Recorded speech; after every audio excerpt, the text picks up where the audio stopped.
RFI, la voix locale.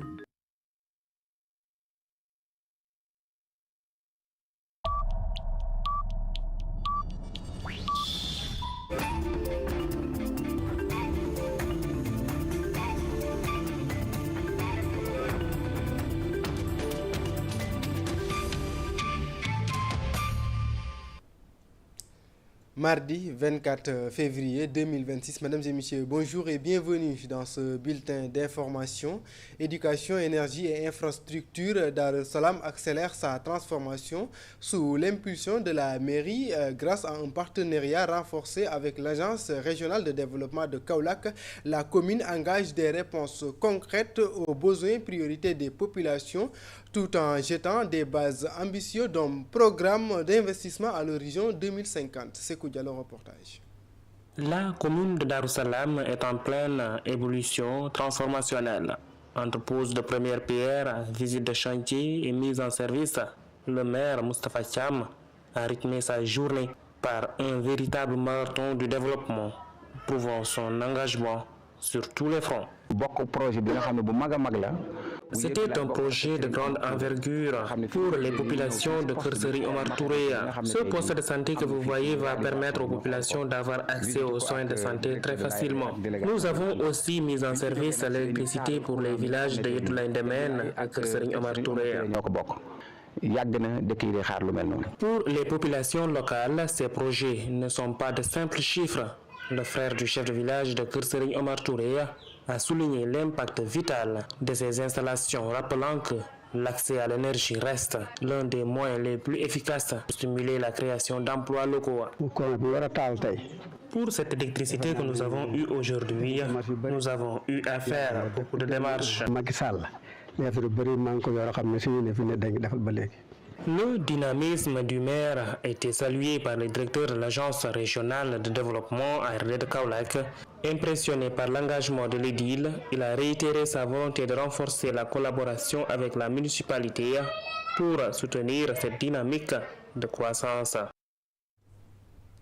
Après Dar es Salaam, cap sur le sud du pays en Casamance, l'arrondissement de Sindia amorce lui aussi une nouvelle dynamique marquée par le retour progressif des déplacés et la relance des projets structurants en infrastructure, électrification, santé et éducation. Selon le sous-préfet Bernard Sarr, d'autres projets sont en cours, notamment dans le cadre du programme Diomaye pour la Casamance.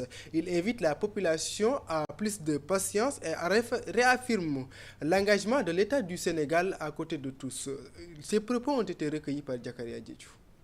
L'État du Sénégal, dans sa politique, accompagne toutes les localités. Et vous avez vu que nous sommes à l'heure de l'électrification. Et je confirme ici que tous les villages de la commune de Siel sont intégrés dans des programmes d'électrification.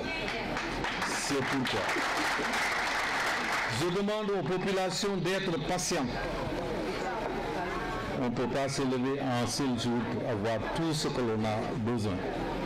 C'est petit à petit que l'oiseau fait son nid. Mais c'est pour vous dire que l'État a un œil sur ses concitoyens, que le président de la République a un œil sur ses populations et souhaiterait au moins que toutes les populations, partout où elles sont, qu'elles puissent vivre en parfaite harmonie.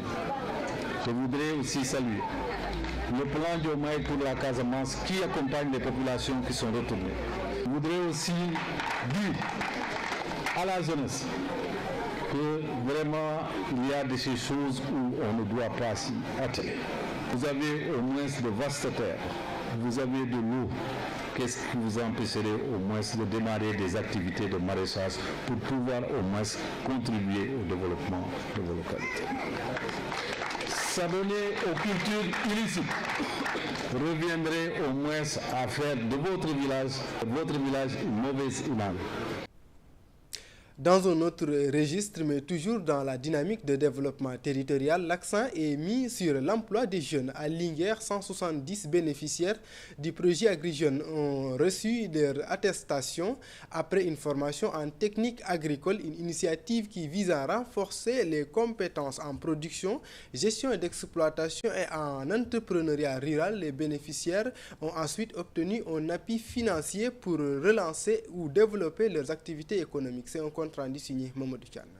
Le projet Agri-Jeunes a remis des attestations de fin de formation à 170 jeunes initiés sur les techniques agricoles. Ahmed Idrissa Thioy, expert en charge de la formation professionnelle au niveau du projet Agri-Jeunes. Ici, nous sommes réunis à Daradjolof pour célébrer la fin de formation de 170 jeunes. Donc, à travers un plan d'affaires additionnel, en collaboration avec notre partenaire, le CVCS, des jeunes ont été identifiés, enrôlés par un partenaire qui se nomme CVCS. Donc, l'approche, l'accompagnement du projet Agri-Jeunes se fait à travers un parcours qui implique tout d'abord la formation.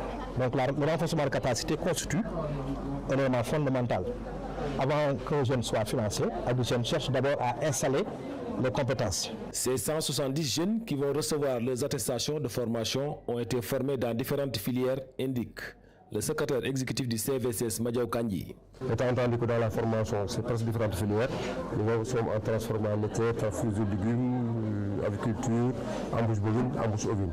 Voilà, c'est l'ensemble de cette cohorte aujourd'hui. On a démarré avec les formations pour avoir les terminer après. En tout cas, pour les capacités, pour pouvoir en tout cas, nous permettre de mettre en œuvre le projet. Le point focal du projet Agri-Jeunes salue le déroulement de l'activité formation qui cadre avec la nouvelle stratégie du projet Bintaka.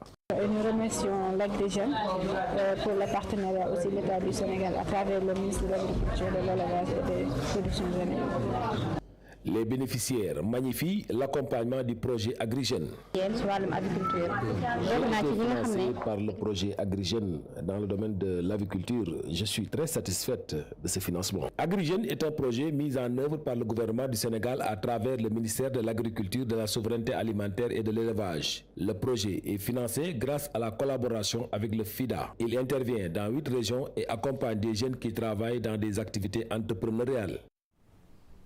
La question foncière était également au centre des débats à Diourbel. Le CONAD a organisé un atelier pour renforcer les compétences de 50 acteurs de la société civile sur la gestion foncière, les mécanismes de plainte et l'accès aux femmes à la terre. Cette section a permis de faire le point sur les défis fonciers dans la région et d'encourager des concertations plus larges pour retrouver des solutions durables. Babacar Sall.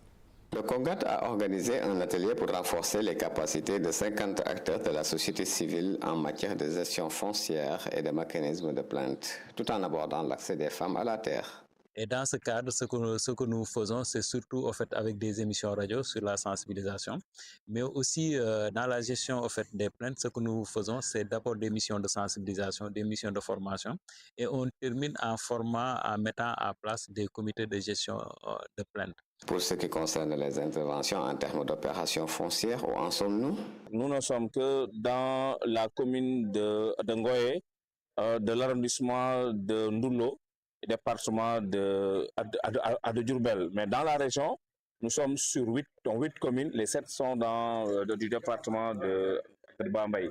L'atelier a été une occasion précieuse pour examiner en profondeur la situation foncière à Diourbel, selon le préfet du département. C'est un problème de concertation, manque de concertation entre acteurs, parce qu'il y a la légalité, mais aussi il y a le droit coutumier qui est là. Parce que très souvent, sur ces zones-là, ce qu'on voit, ce sont des populations qui se disent que nous avons exploité ces terres pendant 50 ans, 100 ans ou plus. Mais il y a des lotissements, et des lotissements réguliers, où très souvent nous avons des arrêtés de lotir, entre autres. Mais il faudra concilier les deux, pouvoir échanger avec les populations dans un cadre de concertation, pour que les populations aussi sentent qu'elles sont impliquées et que leurs besoins ou leurs revendications sont prises en compte. C'est important. Cet atelier organisé par le CONGAT constitue une étape importante dans la réflexion collective sur la gestion foncière, l'accès des femmes à la terre et les mécanismes de gestion des plaintes. Et parlant d'autonomisation des femmes, direction dans la région de Fatick à Diofior, les femmes misent sur l'épargne communautaire pour mieux préparer le mois de Ramadan à travers leur groupement Yon Diofor et avec ont elles démontré que solidarité, discipline financière et esprit initiative peuvent transformer de modestes contributions et en un puissant levier d'autonomisation et de soutien de famille. C'est un reportage signé de Yamissar. Les femmes du groupement Yon Diofor sont parties de rien pour mobiliser près d'1 million de francs CFA destinés à l'achat de denrées pour le Ramadan. On nettoyait le quartier chaque lundi. L'argent qu'on collectait, c'est les passagers qui nous donnaient quelques pièces, c'est de 100 jusqu'à 1000 francs. Cet argent-là, on le partageait entre nous, mais ce n'était pas gratuitement. Donc chacun va prendre une partie à la fin de chaque mois sous forme de crédit. On a commencé avec cette somme. Après, nous nous sommes dit, pourquoi pas organiser quelque chose qui va nous rapporter du bénéfice. Chaque lundi, on versait 250 francs. Donc après, nous nous sommes vus pour faire cette idée qui nous rassemble aujourd'hui.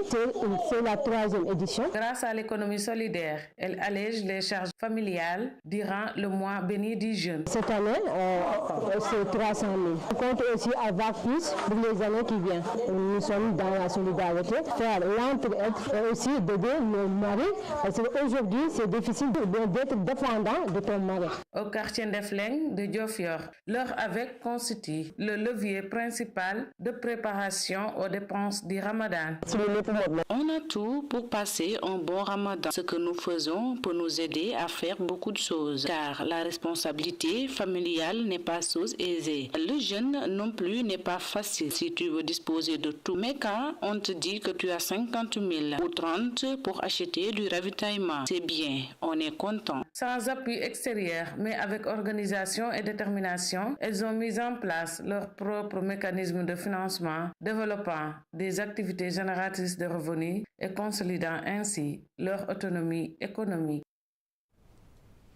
C'est d'ailleurs ce reportage de Ndeye Missar qui met à terme ce bulletin d'information. Merci de nous avoir choisis et l'actualité continue sur nos plateformes www.uracsenegal.sn. Merci et bonne journée.